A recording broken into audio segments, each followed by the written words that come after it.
యేసు ఎక్కడ దొరుకుతాడు?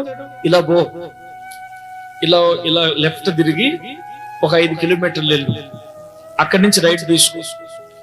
ఆడ ఒక కొండ ఉంటుంది, ఆ కొండ మీద పెద్ద సిలువ ఉంటుంది, అక్కడ యేసే ఉంటాడు. అక్కడికి వెళితే నీకు యేసే దొరుకుతాడు. యేసే ఎక్కడ దొరుకుతాడు? ఇట్లా పో, తూర్పుకి వెళ్ళి ఓ 10 కిలోమీటర్లు, అక్కడ పెద్ద ఊరు ఉంటుంది, ఆ ఊర్లో పెద్ద చర్చ్ ఉంటుంది, అక్కడి యేసు దొరుకుతాడు. నా వెనక సైడ్ పో, ఒక 12 కిలోమీటర్ల తర్వాత లెఫ్ట్ తిరిగి రైట్ తిరిగి పైకి ఎక్కు, పైనుంచి కిందకు చూడు, యేసే దొరుకుతాడు. హల్లెలూయా. మీరు చెప్పండి, యేసయ్య ఇప్పుడు మహిమ ఎక్కడ దొరుకుతుంది? యేసయ్య దగ్గర దొరుకుతాడు. యేసయ్య ఎక్కడ దొరుకుతాడు? యేసయ్య ఎక్కడ దొరుకుతాడు?